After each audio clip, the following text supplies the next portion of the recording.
Welcome everyone to the Collaborative Mentoring webinar series, and thank you for joining us.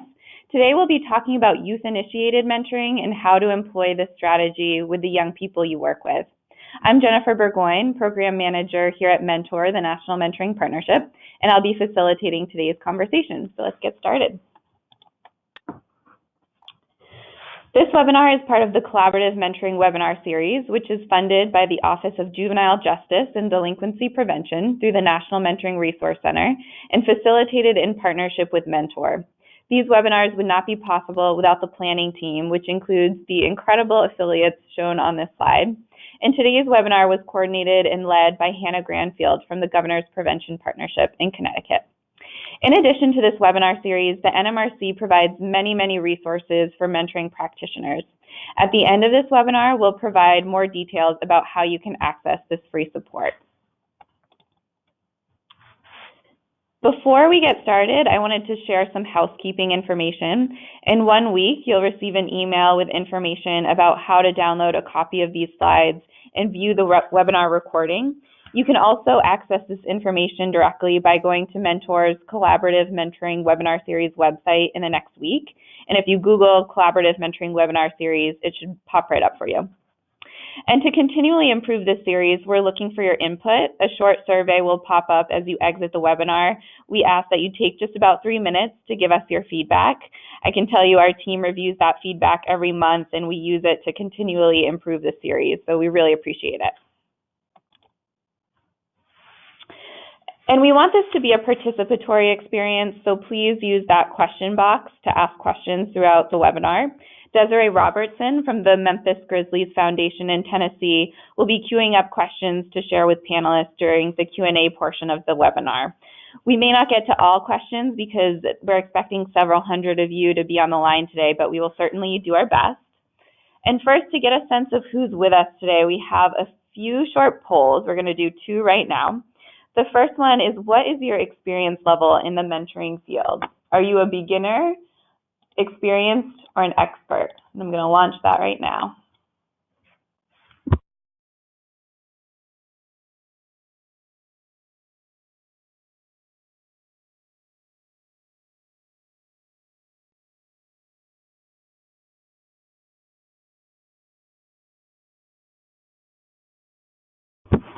Alrighty, so it looks like we have about 60% who are experienced, 31% beginner, and 10% expert.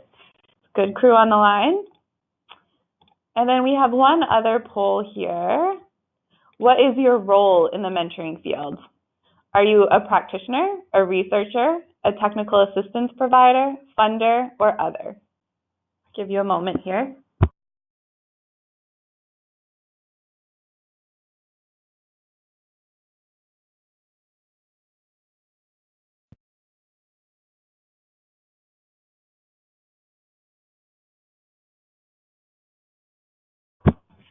All right, so it looks like we have 60% practitioner, 14% TA provider, and about 23% other, 3% researcher, and 2% funder. So it's a good, diverse group on the line today. We welcome everyone and think and hope that today's information will be applicable to everyone. All righty. So today we're really lucky to be joined by 3 expert panelists who have years of experience in the fields of positive youth development and mentoring. We'll get to hear about the research on this topic. We'll also hear from a Mentor affiliate, and finally a more boots on the ground perspective from a program in Connecticut. So I'd like to first introduce Dr. Sarah Schwartz. Dr. Schwartz is an assistant professor of psychology at Suffolk University right here in Boston. She holds a doctorate in clinical psychology from the University of Massachusetts, Boston, and a master's degree in education from the Harvard Graduate School of Education. Her research focuses on prevention and intervention programs for children and adolescents, with a particular interest in youth mentoring. She's authored a number of publications, including studies on formal and informal mentoring relationships, as well as on youth-initiated mentoring. So welcome, Sarah. Thank you. Next, I'd like to introduce Whitney Baker. Whitney joined Mentor Nebraska, which is formerly known as Midlands Mentoring Partnership, in 2010 and currently serves as the organization's Director of Operations. In her role, Whitney has provided training, technical assistance, and consulting support to youth service programs throughout Nebraska and across the country. Whitney has overseen the implementation of new and innovative mentoring models, including youth-initiated mentoring, and Success Mentors, which is an evidence-based mentoring program targeted at supporting chronically absent students. She earned a Bachelor of Arts degree in Political Science from Iowa State University and a Master of Public Administration degree from the University of Nebraska, Omaha. Welcome, Whitney. Thank you. And then finally, I'd like to introduce Ellie Cuifalo. Ellie serves as the Youth Mentoring Program Coordinator for Klingberg Family Centers in Connecticut. She has over 10 years of experience working with at-risk youth in nonprofit and educational settings. Ellie currently oversees one of the largest mentoring programs in Connecticut, which we'll get to hear about today. Welcome, Ellie. Thank you.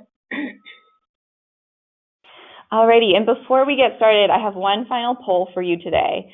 So we wanted to get a sense of how many of you are implementing youth-initiated mentoring practices already. So we're hoping you can respond to this poll. To what extent does your program practice youth-initiated mentoring? I'll launch it here.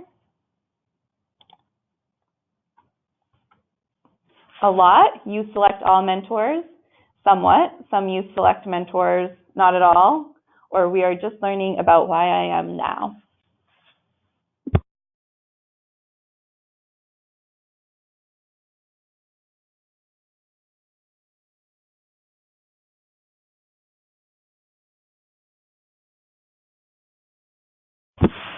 All right, so let's see what we have here. Looks like, okay, about 37% have not started implementing youth-initiated mentoring yet. 33% say we're just learning about it now. 25% are having some young people select their mentors, and 5% it sounds like have a pretty stable, well-run youth-initiated mentoring program now. So that's great. We're glad to have a good group of diverse programs and experiences on the line today. We think that this presentation will give you a better understanding of what youth-initiated mentoring is and how to integrate it into your program model. So with that, I'm going to first pass things over to Dr. Sarah Schwartz to get us started.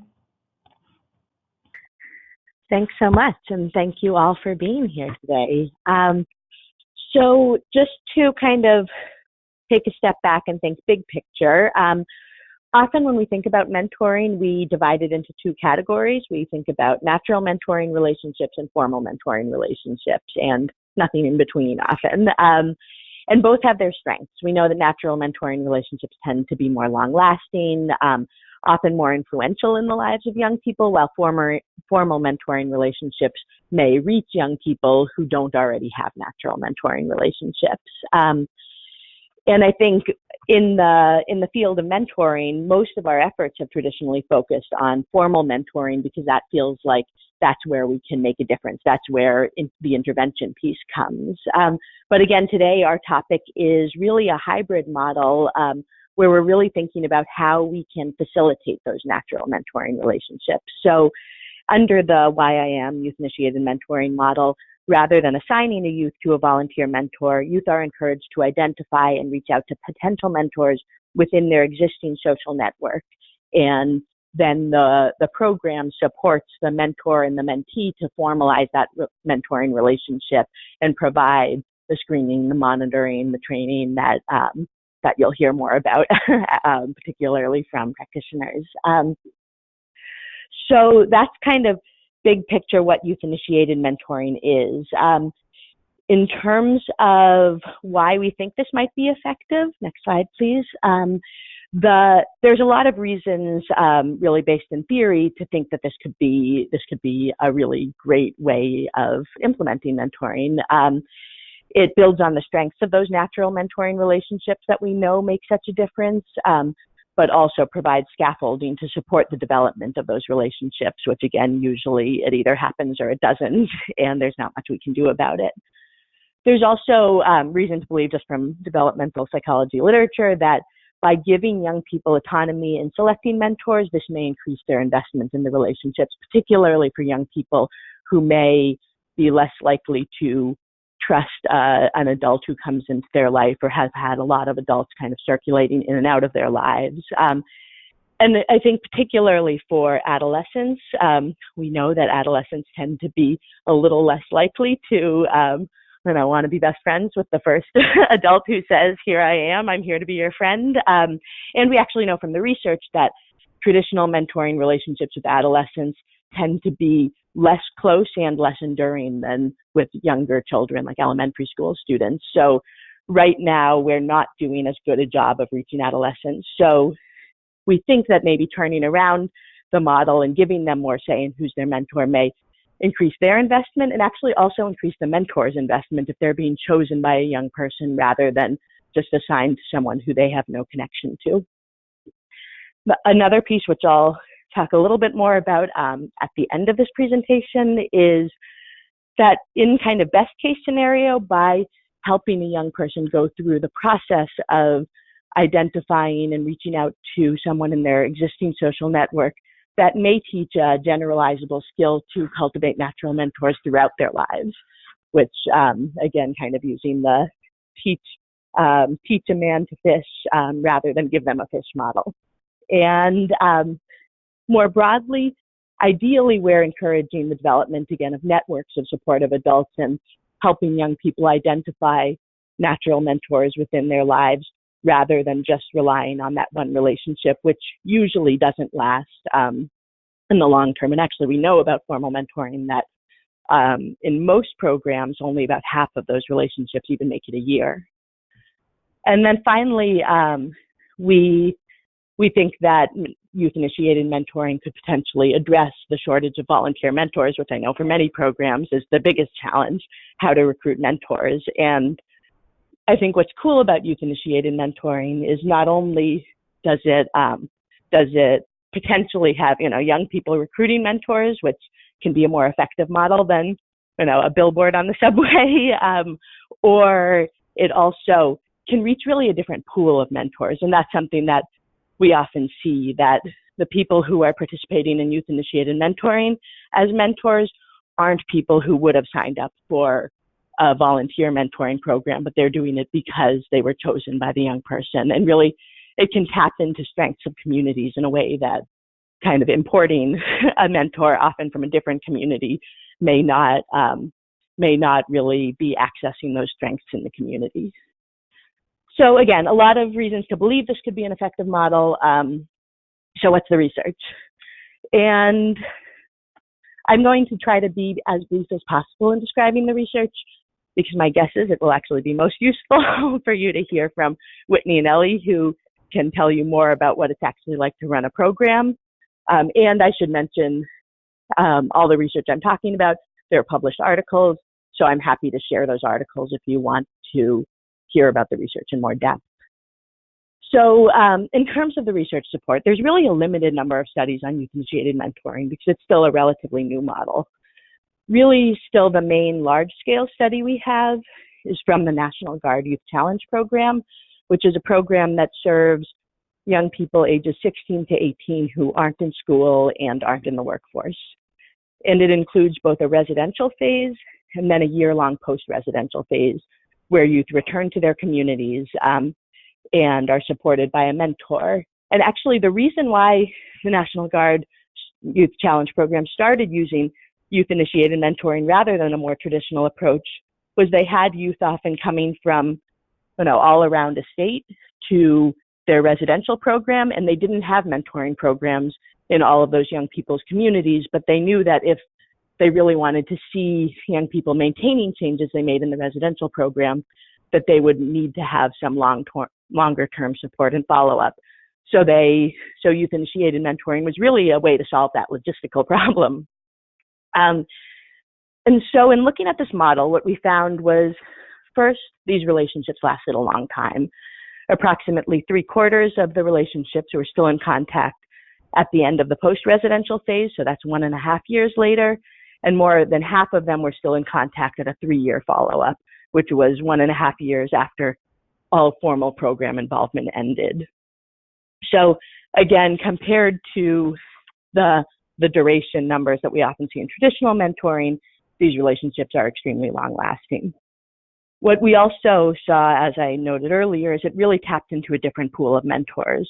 One notable difference was that more than 80% of mentors were of the same racial or ethnic background as their mentee, and that actually having the same racial or ethnic background predicted longer-lasting relationships. So this may be in part because some of these mentors were extended family members, but youth in interviews also talked about how similarity in background made a big difference in them feeling like their mentor understood them and they could trust them. Finally, in terms of outcomes, we saw that youth who maintained contact with mentors showed improved outcomes at a 3-year follow-up, including some really important outcomes, including more likely to have completed a high school diploma or GED, more likely to go to college, higher salaries, fewer arrests, less time not in school or not in the workforce. So again, some really influential long-term outcomes. So this was all very encouraging, but again, a unique context. So the next study, which again, I'll just talk briefly about, and really the only other quantitative study we have right now is from the Netherlands, where they actually read about our research from the National Guard Youth Challenge Program and started using this approach to support high-risk youth who otherwise would have been removed from their homes. So they actually implemented youth-initiated mentoring in their national child welfare system, because the Netherlands do that kind of thing, less likely in the US often. But so and that's actually something that the country has really been working on, and they have, again, as an alternative to out-of-care treatment, bringing in a youth-initiated mentor who works with the young person and the family and professional care team, and then continues to work with the young person and the family after the professional care team is no longer involved. And so they've had very encouraging results there as well, with seeing similar levels of behavior problems in the group that had youth-initiated mentoring versus those who went to basically secure residential facilities, where, again, we often see a drop in behavioral problems because youth have much less access to misbehaving, I would say. So that's some encouraging data. And finally, the last two studies that again, happy to share more articles about, are looking at youth-initiated mentoring from a qualitative standpoint, so interviewing youth mentors, program staff, parents, about in the context of high-risk youth, so youth aging out of the foster care system and the juvenile justice system. And I'm going to hold off on talking about most of that research because a lot of it comes from what I guess here we have still the dated version of Midlands mentoring program, Mentor Nebraska, where Whitney was really deeply involved in that work. And so she'll be able to tell you a lot more about the results of that research and what it looked like. So just to summarize briefly, we have increasing evidence for the youth-initiated mentoring approach. There seems to be a lot of potential when it works. It really does seem to result in long-lasting and powerful relationships that may have the potential to reach youth and volunteers that traditional mentoring programs really struggle to reach. At the same time, there's still a lot we don't know. I'd love to see some research on youth who weren't able to identify a mentor through a youth-initiated mentoring approach. I know when I was doing the work with the National Guard, I conducted interviews with some youth whose mentoring relationships had terminated early, and those were really painful experiences for them. So we want to understand more about the risks as well. Also, as you probably noticed, all of this research is based on programs serving older youth and those with greater risk factors. So we really don't know what this would look like with younger populations or lower risk youth. And finally, we don't right now have any research comparing outcomes from youth-initiated mentoring to traditional mentoring, which I know is what a lot of people want to see. But we do have our next two speakers who have implemented both traditional and youth-initiated mentoring approaches, so they'll be able to provide more insight into the strengths and challenges in this approach. That's great. Thank you so much, Sarah. It's helpful to have that foundational understanding of what the research says and why this is becoming a popular approach to mentoring. So Sarah's going to come back at the end of the presentation to review some other related models. But right now we're going to turn things over to Whitney, who's going to discuss MENTOR Nebraska's youth-initiated mentoring model and some of the lessons they've learned. Thanks, Jen and Sarah. So just to start, one of the functions of our mentoring partnership is to better understand the gaps and trends for youth mentoring happening across the state of Nebraska. So for several years, we were tracking data across mentoring programs, and we realized that we really weren't reaching certain populations of youth that we felt could benefit from having a mentor. And that included significantly youth who were ever juvenile justice or foster care involved.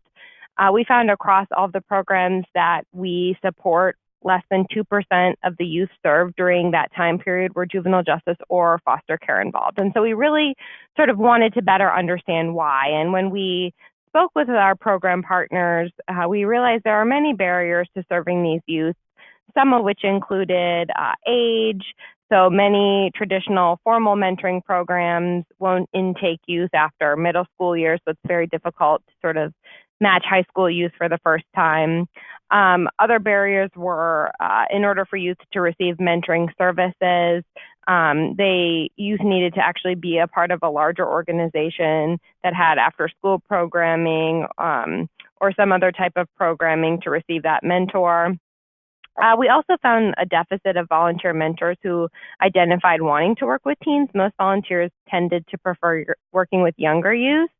And then I think what we heard broadly across all of our programs was just that barrier in programs' ability to recruit mentors for populations like juvenile justice and foster care youth because of the preconceived notions around the challenges that they face. So around the same time we were examining the mentoring data in Omaha, we attended the Summer Institute on Youth Mentoring in Portland, Oregon. This was actually July 2012, and Dr. Sarah Schwartz was presenting on this model called Youth-Initiated Mentoring and the implementation of the model in the Youth National Guard Challenge Program. So when we heard about the model, we thought that for several reasons, it may be a possible solution to some of the challenges that we faced in matching certain populations of youth with mentors in Omaha. So starting in the summer of 2012, we began facilitating the implementation of YIM in partnership with existing formal mentoring programs in Nebraska.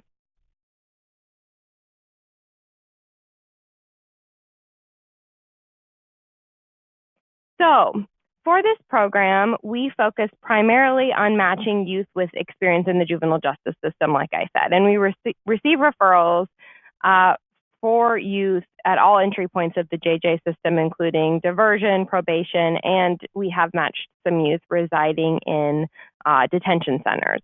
So once our organization receives a referral, we set up a mentee orientation with the mentee and their caregiver, and we really focus on making the orientation less of sort of that interview and more of just a conversation.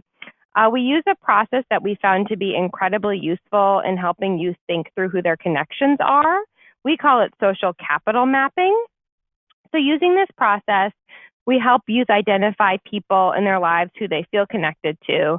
And we've really been continuously surprised by the ability of youth to identify one or more mentors.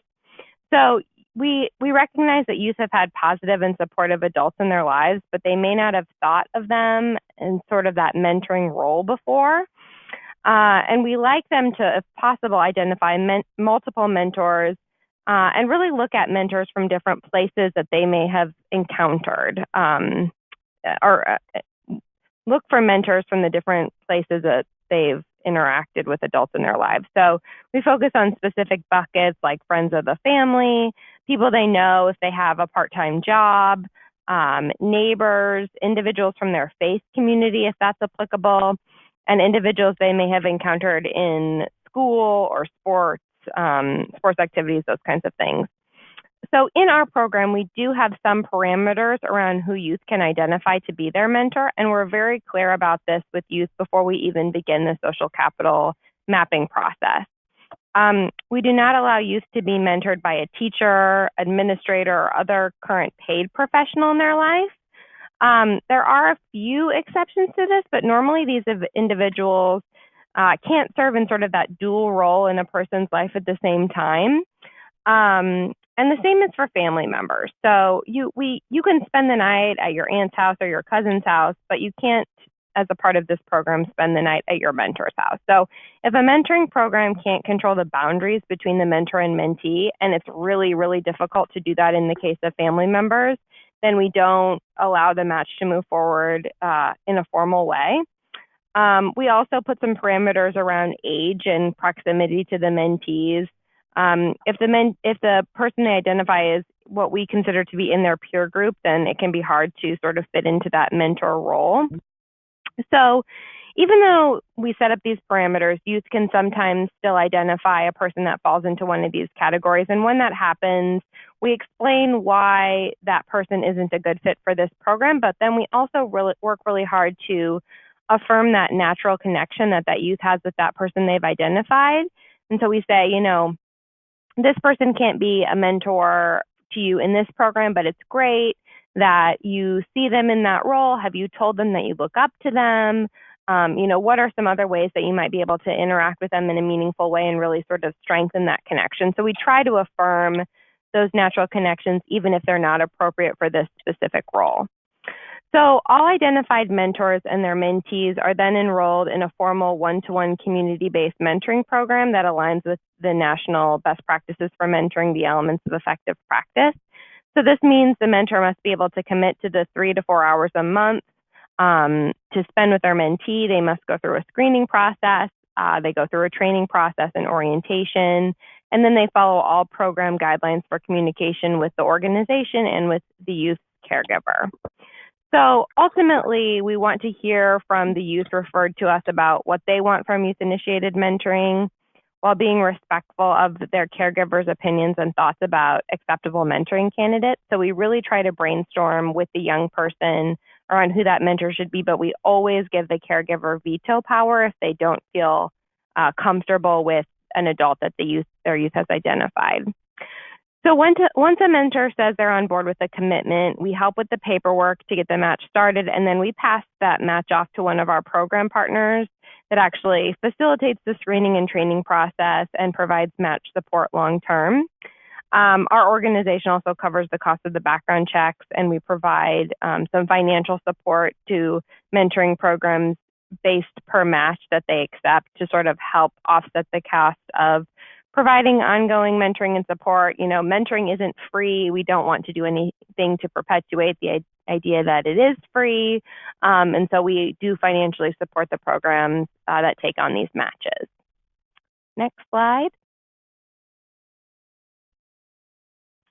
So in early 2015, staff from our organization were presenting on this model that I'm sharing with you about at the National Mentoring Summit in Washington, D.C.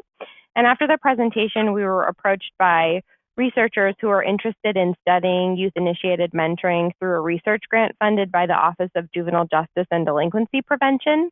And the researchers were Dr. Renee Spencer from Boston University and Dr. Jean Rhodes from UMass Boston. So this really kicked off 3 years of data collection on our specific implementation of the model. In-depth qualitative interviews were conducted on the mentees, the mentors, and the mentee caregiver. And the following 3 questions were of interest to the researchers. So whom do youth select to serve as their mentors and why? Why did the adults selected agree to serve as mentors?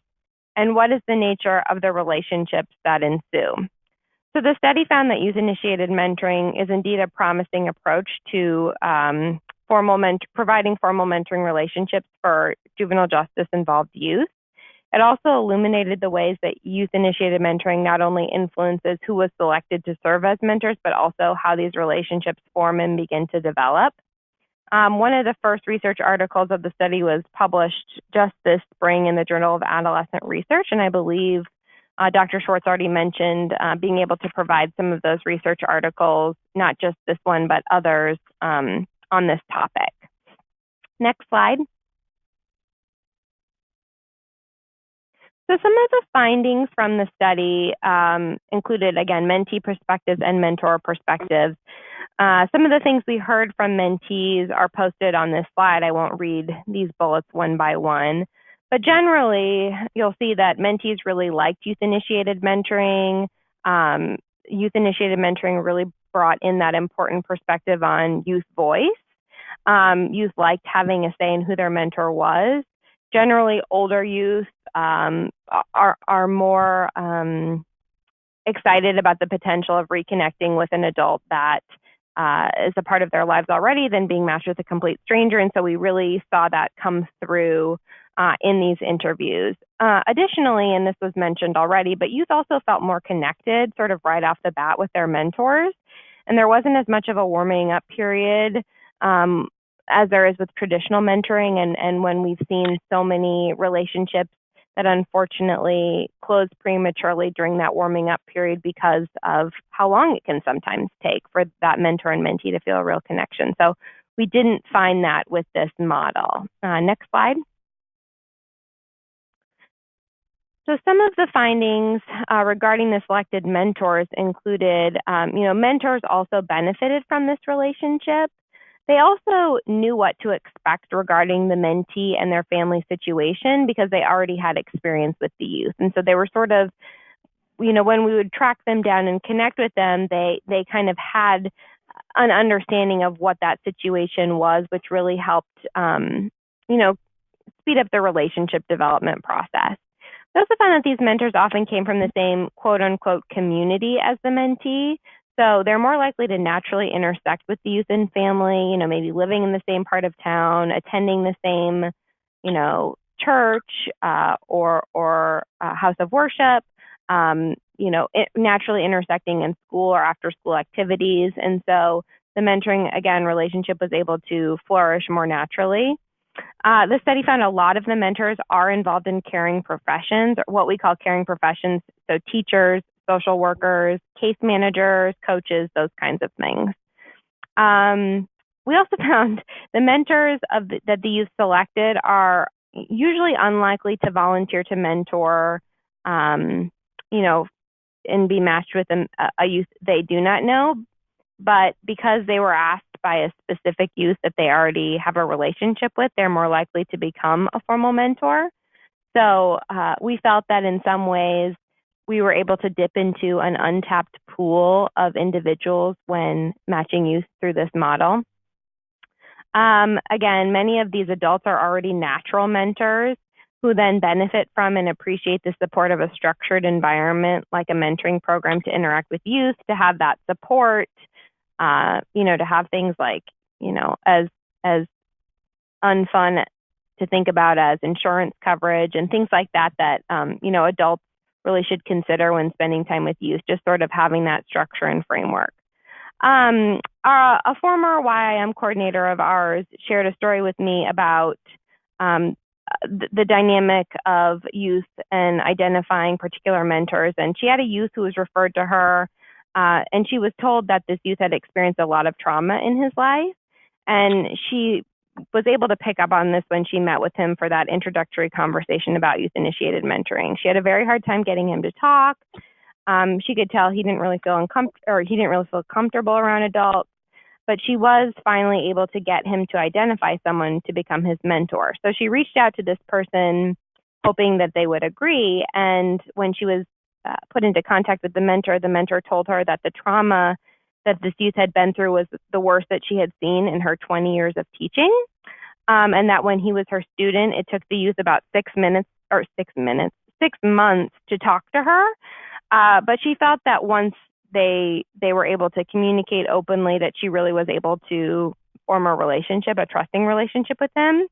And of course, that's why he identified her. And so, this YM coordinator just felt really good about being able to make that connection between this young person who frankly did not have a positive experience with many adults in his life and connect him with someone who had really made a meaningful impact on his life. And I think that we've been able to sort of see some really fascinating and exciting relationships flourish under this dynamic, and it's why we're so hopeful that it can be applied to youth in all different kinds of settings to really support them in the way that they need to be supported and truly give them a reason to reconnect with adults that they may have felt drawn to in the past but didn't have a way to sort of build that bridge for an ongoing connection.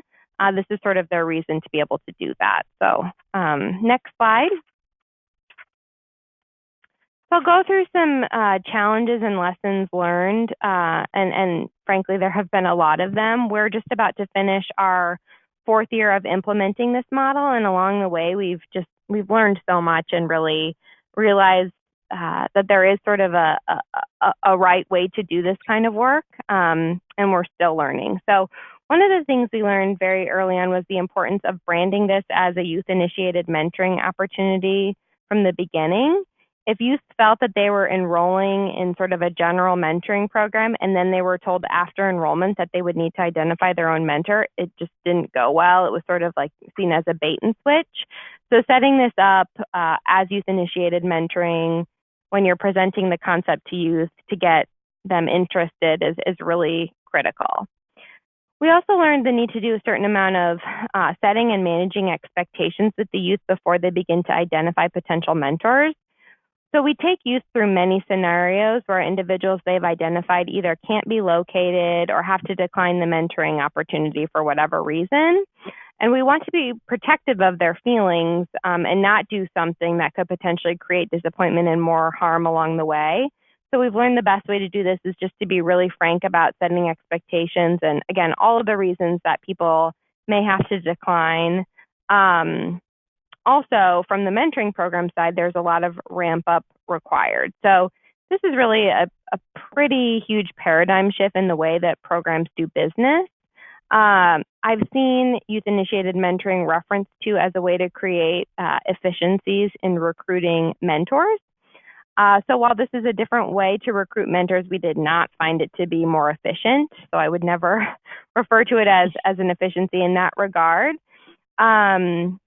So for instance, youth when identifying a mentor rarely, if ever, have the full name, address, and phone number of the person that they want to mentor them. There's a lot of staff time spent tracking down these individuals, but really it is worth it in the long run. And we do find that there are some efficiencies in other areas, and one of those is the relationship development process between the mentor and mentee. It often just starts off much more smoothly. Another note of advice for mentoring programs, please have designated staff to do this work. So this takes time and is an entirely new way of operating a mentoring program. It can't just be added to an existing staff member's plate with a lot of success. Another challenge we've had that comes up a lot in the questions is not all youth can identify mentors, and that's certainly the case. We've created a referral network with programs, so if youth have a difficult time identifying a mentor or they identify someone that for whatever reason we can't track down, we have a way to match them in a traditional program. Also, we found a lot of value in the social capital mapping activity, and that is a resource that has been provided to you in the handout tab. We think relationships are both an art and a science, but we emphasize the science part, and helping youth identify caring supports in their lives is a skill that they can learn and take with them wherever they go. And so we can't just assume that because youth don't know how to build their social capital that they can't learn. And it's a huge disservice if we don't sort of position social capital as a skill that can be learned. The social capital mapping activity really helps point to people that youth have in their lives, whether those people sign up to be their formal mentor or not. And we want to support them, to lean on others, to build those relationships, to understand that they have a lot of people in their corner and in their network that are rooting for them, and just make them aware that, again, this is a skill that they can hone over time. So if you aren't ready to do sort of full-blown youth-initiated mentoring the way that it's described here, but you want to start somewhere, this is where I recommend you start. It's really important to, again, reinforce that youth will need relationships to be successful long-term, and that this is something that they can hone over time.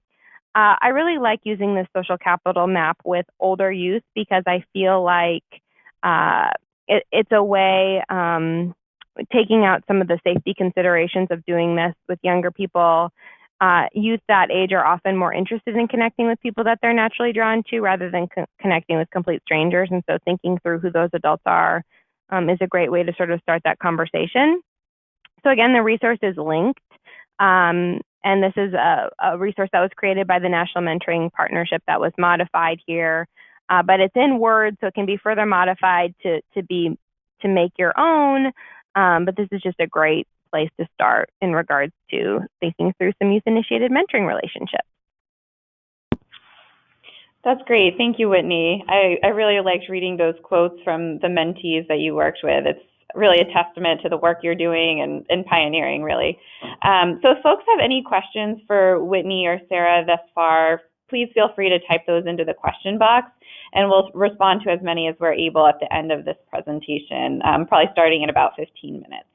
So now I'm going to turn things over to Ellie to review her program model and some of the challenges and successes they've experienced.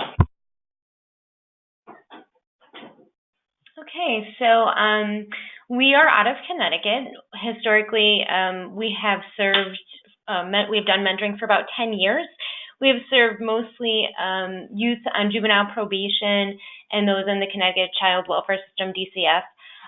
So the funding had come out of OJJDP to start this youth initiating mentoring program. Klingberg was one of 4 providers in the state of Connecticut that received, there was a sub-awardee of this funding to start this. So in about 2016, we started the youth initiated mentoring program. It was very new to the whole network. We had worked with this population before, but the program itself was new. We do accept referrals from juvenile probation, from DCF, and also from our local juvenile review boards. So what we do as a program is we help same with Mentoring Nebraska, we help the youth identify a caring adult within their social network, and then we match them with them. We do also provide all the mentor training, the MAP support, so we do the recruitment, the intake, the screening, the closure, the after support. So we follow the match from start to finish all the way through. So usually we have the mentor-mentee match for, I'd say, 12 to 18 months from start to finish. Some of our requirements are that they have to be 21 years of age or older, same gender, so it's a gender-specific program, and they have to go through a background check. We don't have a ton of guidelines on who can be a mentor, as in, if it's a family member or a teacher. And I think as the program progresses, that's something that we really need to look at and focus on, because we've had a few hiccups along the way with conflict of interest and things like that. So that, in a nutshell, is our program. You can flip the slide. What I'm going to talk about is the challenges, considerations, and lessons learned we've had so far.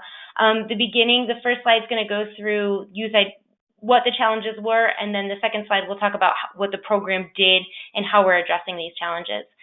So the 3 main challenges that we've had is youth identification of a mentor, the recruiting, screening, and training of a mentor, and also boundaries between the mentor, mentee, and caregiver. So we do want to work with the caregiver, the mentee in the identification process. We do, but sometimes we find that the youth lack the confidence necessary to identify a specific individual, or they lack the appropriate skill to ask that nominated individual to serve as their mentor. Around the recruitment piece, we try to have it be a collective effort between the caregiver and the youth. Part of our program is family engagement, so we really work with the caregiver, the parent, to have them be part of the process. Sometimes we find that the youth may nominate an individual who the family doesn't think is a good match, and vice versa. Sometimes the caregiver nominates an individual who the youth is just not interested in having be their mentor. So we work through that. And then another challenge around the recruitment and screening piece is, how do we bring it back to the mentor, to the youth, when the mentor rejects the nomination? So many of our youth do experience trauma in their lives, and so we have to remain sensitive and aware when the mentor can't commit to the program, or they do not pass the background check, whatever that looks like, in some reason they can't be part of the program, how we bring that back to the youth. And then again, I talked a little bit briefly about the conflict of interest in the mentor-mentee relationship. We had one instance where the youth nominated a teacher, and so we had to do a lot of work around that conflict of interest, because it was a current student of the teacher's, getting permission through the school. What did the relationship look like as that progressed into mentor-mentee relationship, and how did it change the teacher-student relationship? So that's some of those challenges that we found around the recruitment and of the mentor. And then lastly, one of the biggest, most important things is boundaries, and how the existing relationship between the youth and the nominated mentor changes and develops into represent a true mentoring relationship. And also how the caregiver changes that relationship, because sometimes the caregiver already has an existing relationship with this mentor, and how we have to support them to step away and to allow the mentee and mentor to kind of go and have their own relationship. So in the next slide, I'll talk about how we are addressing a lot of these issues. So in the identification of the mentor, when we kind of come in contact with the challenges, we work a lot with the caregiver and the youth to map out their social networks to identify a prospective mentor. We have worksheets in place that were developed by the bigger network of providers in the state of Connecticut. One thing that we have found very effective was, after our initial phone call with the caregiver explaining the program, we send them the paperwork. So they have an opportunity to go through it with the youth before we even do the intake. So it gives them time, the youth and the parent, the caregiver, to discuss, who could this person be? What does this person look like? So by the time we get there, there may have already been some discussion going on, which really helps facilitate that process. And then we do like the youth to ask the mentor to ask them to become their mentor. Sometimes we find that the youth don't have the appropriate language or the skills to do that. So we work with them, we provide that language, we provide as much skill learning as we can. And then if we still can't get the youth to do it, then we definitely approach the mentor and do it that way. And then, so boundaries. Because we are a program that follows the match from beginning to closure, we do a lot of match support around boundaries. So first, we want to talk about training and how we train the mentors, caregivers, and mentees around boundaries. So we do this both at our mentor training and then our intake with the mentees and caregivers. We also work with the mentor, mentee, and caregiver to set clear limits and expectations at the time of the match. So what we typically do is we go in and the first meeting is with the mentor, mentee, and caregiver. And this is where we talk about boundaries, what this looks like, setting limits and expectations for the program. And it gives everyone an opportunity to say or, voice what it looks like moving forward. And then again, we provide the ongoing match support and post-trainings. So another piece that we want to look at is creating an intentional mentoring relationship. This is so important because we're taking a relationship that has been casual, or maybe there hasn't been contact in years, but they had something that was going like a relationship before. And how are we turning it into a true mentor-mentee relationship that is goal-specific and has intention and purpose? So we do this through supporting families and caregivers who may or may not have the existing relationship with the mentor. we help them set boundaries, and we give the caregiver, excuse me, let me backtrack a little bit. So we set the boundaries, but also the program requirements and the nominated individual could interfere with the natural dynamic of the relationship. So this is kind of important to think about. When we go and ask the mentor, can you do this? Can you be part of this? What tends to happen is sometimes when we put those limitations on the mentor, they don't want to be part of it anymore. The expectation changes. So we have to work through all those kinds of things with them. And then the next slide, just to go through it quick.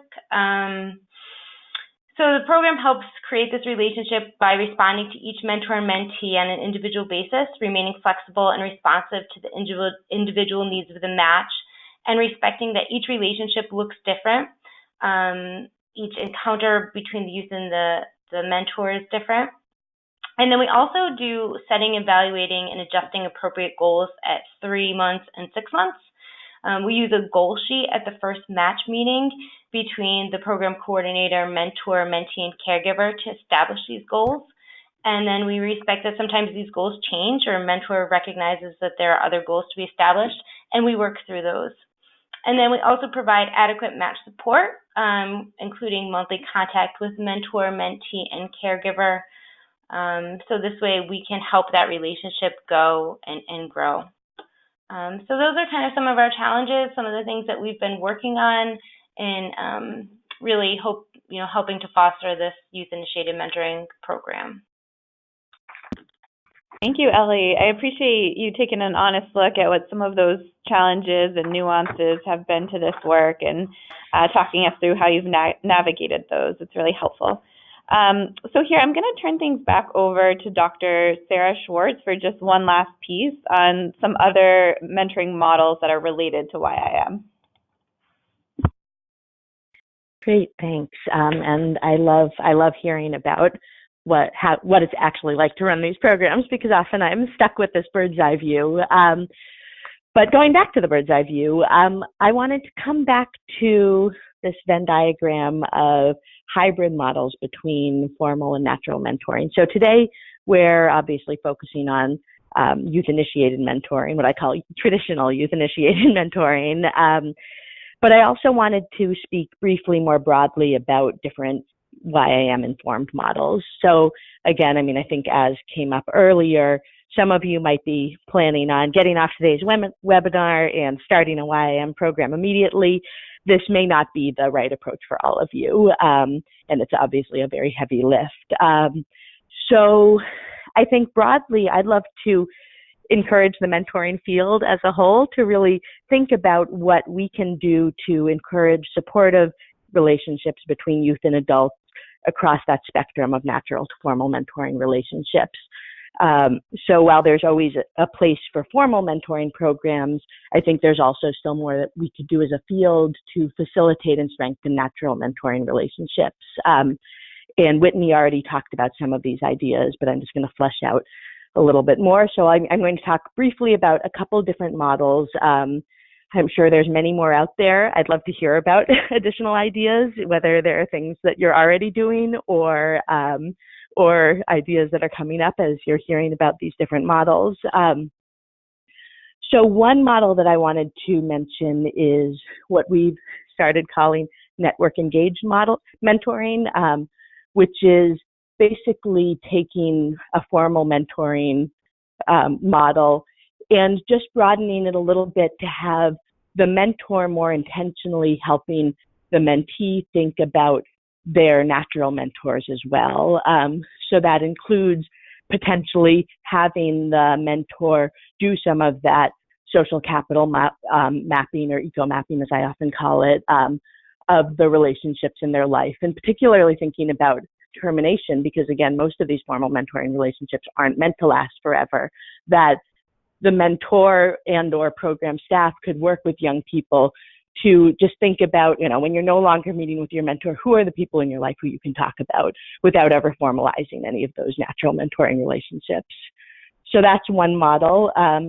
Another model, which has been developed by Noel Hurd, at UVA is called Project Dream, and it's a program for middle school students where basically she asks middle school students who have said on a survey that they don't have a natural mentor to nominate a non-parental adult to attend a series of workshops with them. And the workshops are workshops around kind of relationship building and just middle school identity building. But the idea is if they bring this non-parental adult to the program, never calling them a mentor, that will strengthen that relationship as well. Other models are everyday mentoring, and this is now looking more on the kind of natural mentoring spectrum. And that's something that particularly the Pittsburgh Mentoring Partnership has done a lot of work on. Mass Mentor is doing as well, which is really trying to train those individuals who have contact with young people but don't think about themselves as mentors. So teaching them to take advantage of mentoring moments and really saying, we as mentoring programs and practitioners are experts in relationships. So how can we help bring that knowledge outside of formal mentoring programs?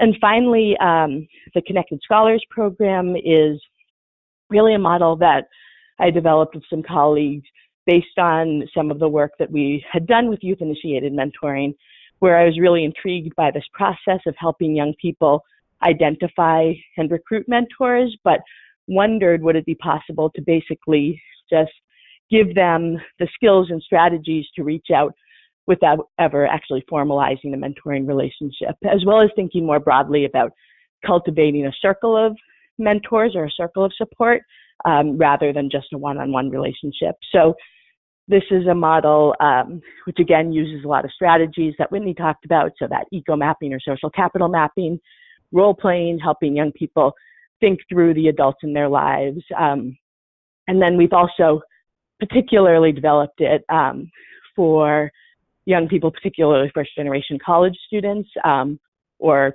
college bound students, and have some promising research that for first gen college bound students, so seniors in high school or students in the summer before they start college, that if they go through some of this training, that we actually see decreased help-seeking avoidance, increased network orientation or kind of valuing relationships, particularly with adults, better instructor relationships, and actually higher GPA at the end of first year in college. So I think we want to, on the one hand, think about ways to really tap into this youth-initiated mentoring model and that has so much potential, but also think about, what are some other things we can do to help young people and adults and support mentors connect more throughout their lives, not just in the context of a program. So those are just a few ideas,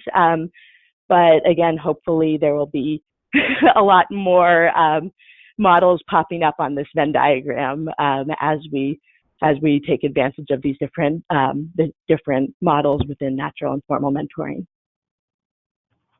Great, thank you so much, Sarah. All right, so I know some questions have been coming in and we want to be able to ask as many of those as we have time for. So I'm going to turn things over now to today's question moderator, Desiree Robertson from Memphis Grizzlies Foundation, to go through some of those questions we've been getting. All right, great. Thank you, Jennifer. Great webinar. So I want to say to all of the panelists, I've learned some things today myself. But on with the questions. We've had quite a few to come through. One of them is, with youth-initiated mentoring, do you find that there's a specific gender and or race ethnicity more likely to initiate a mentoring relationship with an adult?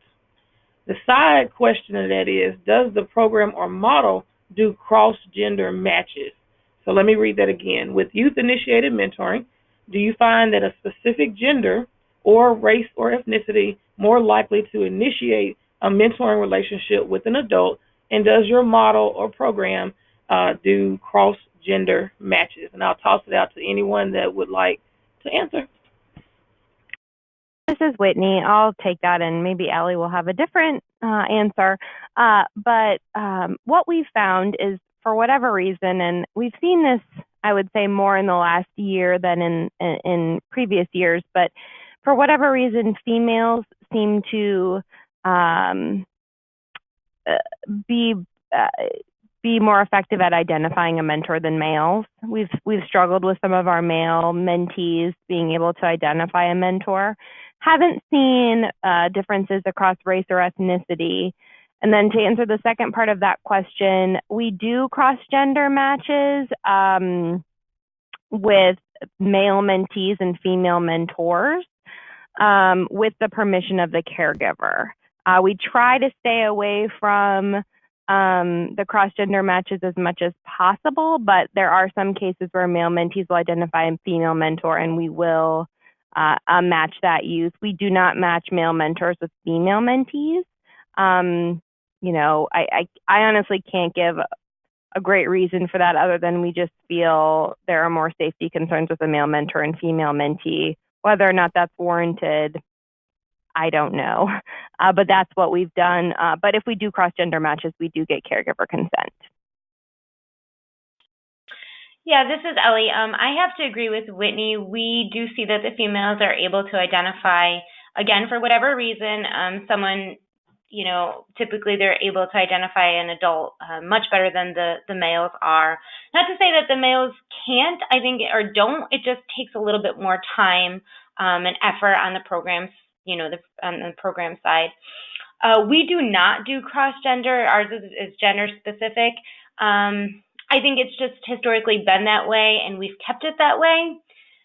I don't know if we are opposed, if something came along and there was opportunity to do a cross-gender match, but right now we have none, and we keep it just gender-specific at this point in time.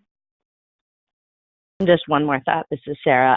One note is, again, most of the programs I'm familiar with in the United States all do or rarely do cross-gender matching. In the Netherlands, they don't have any restrictions. They also don't do a background check and feel like, you know, if you're eliminating someone because of a criminal record, then that's not youth-initiated mentoring. But again, in the United States, there's usually enough liability concerns that doesn't come up. In terms of the cultural or ethnic background, again, I'm not familiar with any research looking at differences. I would mention that, again, this piece of, you know, often a challenge in traditional mentoring programs is that the population served are often low-income youth of color, and the mentor volunteer populations often are more likely to pull from middle-class white female volunteer mentors, and that youth-initiated mentoring often taps into a lot of caring adults who are more likely to, again, have more similar backgrounds as the youth.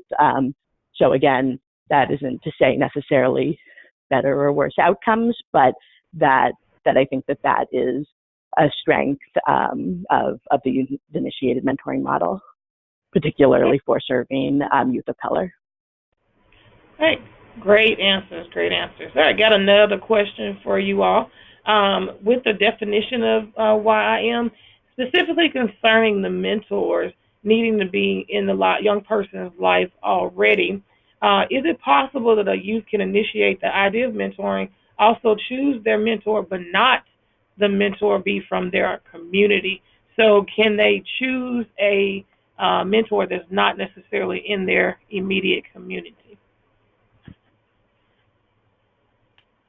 This is Ellie. Yeah, absolutely. As long as the mentor is willing to, is willing to drive, or because we're a community-based mentoring program, the mentors have to be able to pick the youth up and take them out and do things within the community, whatever that looks like for the match. But as long as the mentor is okay with that and willing to travel, then we have no restrictions geographically, within the state of Connecticut where the mentor has to be. Yeah, this is Whitney. I agree with Ellie that we don't put any parameters outside of what I already mentioned in terms of, I guess I'm a little bit confused by the question because I think community can have lots of different connotations, whether it's geographic community or faith community or whatever. But we don't put parameters outside of what I already mentioned. Transportation obviously is important, but if that youth feels connected to that adult, then we consider them an option. All right.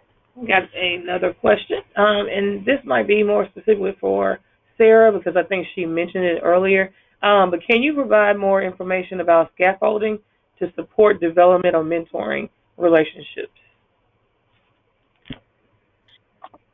Yeah, I can say a little bit about it, but again, I think that most likely Whitney and Ellie might be able to say more about what that actually looks like from kind of staff coordination. But I think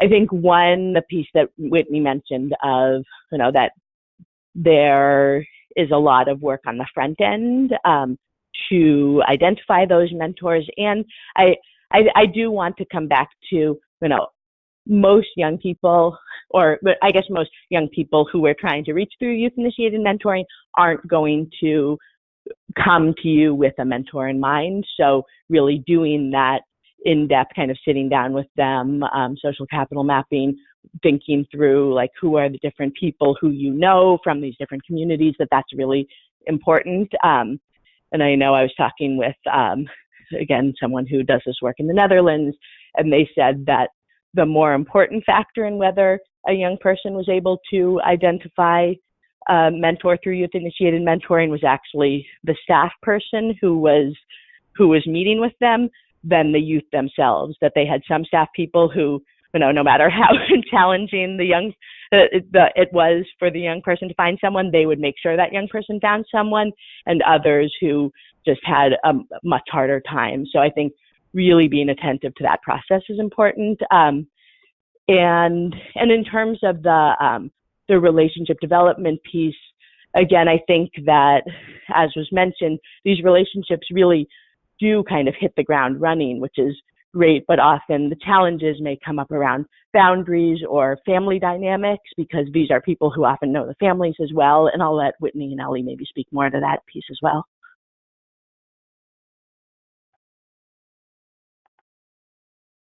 Well, I think I'm going to just add something that we've sort of been considering, but that we haven't built. And I don't know that this is necessarily answering the question, but when using the terminology mentor scaffolding, we started to incorporate that into some of our language. And I think that a place that is ripe for work is in the training of mentors to see themselves as connectors to other potential networks and youth. And so, I'm sorry, I'm taking the answer of this question in a completely different direction. But when I think of mentor scaffolding too, I think of how we're supporting that mentor to then continue to build bridges for that young person and connecting with other caring adults. So I don't know, Ellie, do you do anything like that or have anything to say in regards to Sarah's response? Not particularly. I think the scaffolding, I think, Sarah said it really well when she said that some of the issues with identifying a mentor is around the staff. So I think that's, always really important is how we're working to help that youth identify it. And so I think, scaffolding is not something that we kind of really use the term or work with. So I don't have much, I'm sorry. And apologies if I might have taken the question in the wrong direction. And if you're talking about more of that network engaged modeling, which is what Whitney was, I think, talking about as well, I think there's a lot of similarities to some of the research on kind of mentor as advocate. So rather than their focus being solely on their relationship with the mentoring relationship, so looking at that relationship as in a vacuum, or kind of, the mentor as the only positive adult in the young person's life, really having the mentor think about what can they do to facilitate the other relationships in the young person's life, whether it's teacher relationships, family relationships, and particularly natural mentoring relationships. So asking about those people, doing some eco mapping or social capital mapping with their youth, whether formally or more informally, and really helping them think through, what would it look like to reach out to this person? What types of support can they provide to you? Is this someone who you can talk to if you're having a bad day? Is this someone who could help you with the financial aid process for applying to college? Is this someone who could help you get, a job if you need an after-school job? So again, I don't know if that's the direction that you're thinking about, but I think that there is a lot that can be done there. Thank you, Sarah. This is Whitney. Much more well said than me. Absolutely, yes. Well, not a problem, not a problem. One more question for you all, either Ellie or Whitney. Since the young people you work with are involved in the juvenile justice system, how do you actually handle mentors with the criminal backgrounds to serve as mentors? And more specifically, how do you, if you can't accept them, what do you see in as you can't be a mentor? What kind of process does that look like? Yeah, so this is Ellie. So that's an interesting question because we welcome individuals who want to be mentors that have criminal backgrounds, depending on what that looks like. And each mentor is different, and we take it case by case if their background comes back and they have something on their background. Typically, we always say no if it's a crime. Not typically. Always we say no if there's a crime against children. But we really look at what the person has, because we feel that the kids, particularly the males, can relate to another male who maybe has had some, issues with the law and has really turned their life around and changed, and kind of can bring those experiences back to the youth, because we find that the boys, they need that. They need someone to connect to who maybe has, again, had those experiences. So we really look at it as a case-by-case basis. We have had mentors who we cannot accept, and we just have to say that to them, and then we have to say it to the youth, and then we have to move on. So. All right, great answer. We have to kind of wrap up now. So thank you to all of the panelists for answering the wonderful questions, and again to all the participants who asked the wonderful questions. Turn it over to you, Jennifer. Thanks, Desiree. Yeah, so thank you, and thank you, Desiree, for fielding those questions throughout the webinar. It's really helpful information, so I'm glad we had some time to go through them. So I'm going to start to wrap us up here. We wanted to share some additional resources and next steps with you, the audience. So Mentor scales impact by developing and supporting a national network of affiliates.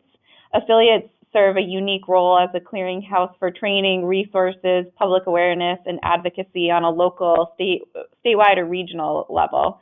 So we encourage you to find out whether you have an affiliate in your region and connect with them to learn more about local resources and training opportunities. Additionally, we encourage you to register your program with the Mentoring Connector, a national database of mentoring programs and a free volunteer referral service. And finally, check out the OJJDP National Mentoring Resource Center website for no-cost mentoring resources to help you apply evidence-based mentoring practices to your program. The OJJDP NMRC provides evidence reviews on mentoring models and mentoring for specific populations. Implementation resources from training manuals to mentor guides are all reviewed by the NMRC Research Board. There's also a blog and a lot of great things on that site. And as a reminder, 1 week after the webinar, all attendees will receive an email with a link to the Collaborative Mentoring Webinar Series webpage, where we'll post the recording, slides, and all of the additional resources. And don't forget, we want your feedback. At the end of today's webinar, please answer the short survey that'll pop up for you. It really helps us make this series even better. Be sure to visit the CMWS page on the Mentor site for an archive of all past webinars and information about upcoming webinars. And finally, we wanted to thank you all for taking the time to join us today for this conversation, and thank you to our wonderful panelists who shared their expertise and guidance. It was a really great webinar, and I think this information will really help the field further leverage this model, so thank you. So please join us next month on July 19th from 1 to 2:15 p.m. Eastern for our next webinar on mentoring youth with disabilities. All right, everyone, thanks so much. Have a great rest of your day.